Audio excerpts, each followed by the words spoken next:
मेरा नाम फूलन देवी है, लोग बैंडिट क्वीन के नाम से जानते हैं।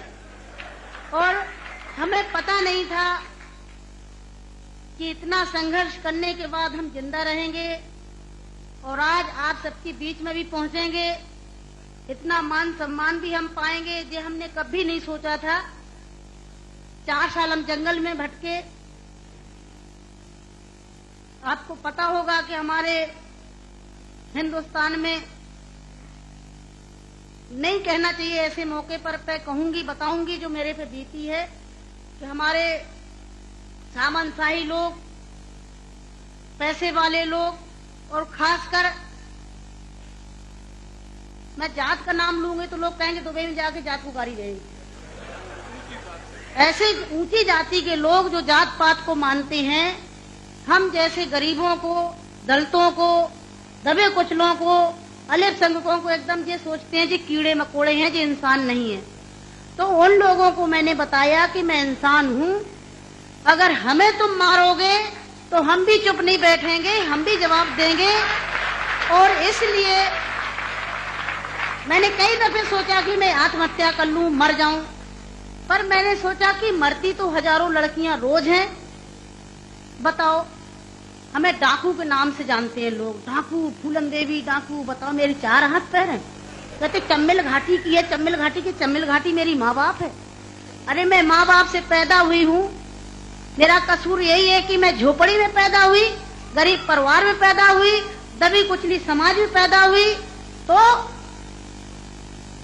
हमें जीने का अधिकार है नहीं।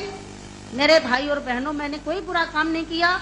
मैं तो वहां भी मंच पे बोलती हूँ, अब्बू भाई के साथ में तो कई सभाएं हुई हैं, बहुत बड़ी बड़ी सभाएं हुई हैं, कि मैंने कोई बुरा नहीं किया है। आपने सुना होगा, सुना था, आप तो वहीं के सब रहने वाले हैं, कुछ हमारे भाई हैं यहाँ के, है कि एक सीता के कारण इतने बड़े जो रावण का आज तक पुतला फूंकते हैं, उसका यही कसूर था कि खाली एक औरत को उठा ले गया तो आज तक पुतला फूंकते हैं। मैंने क्या बुरा किया? मेरे साथ भी ऐसे रावणों ने अत्याचार किया, मैंने उन रावणों को जवाब दिया। फूलन देवी को डाकू है, डाकू है।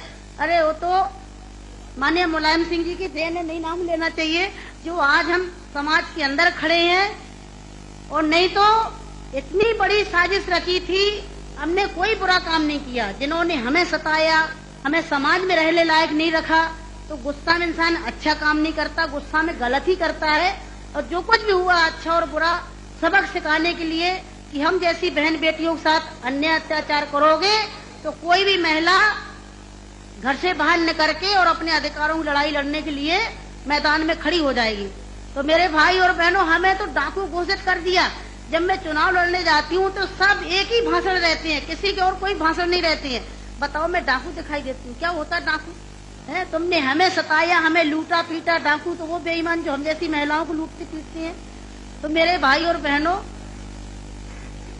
4 साल में जंगल में भटकी, 11 साल में जेल में रही, और जेल में भी हमें पागलों के साथ रखा गया था। अच्छी जगह नहीं रखा गया, जहीं पागल महिला थी, पागल महिलाओं में रखा गया था। 11 साल तक हमें जेल में रखने के बाद कोर्ट में पेश नहीं करा गया। और जब जेल से छोड़े गए तो बहुत बड़ा हमारे हिंदुस्तान में तूफान आया, इतनी बड़ी डाकू को छोड़ दिया गया, बहुत बड़ा अन्याय हुआ। बस आप सबका प्यार था, आशीर्वाद था, कुछ ऊपर वाले की भी दुआ थी, जो आज आप सब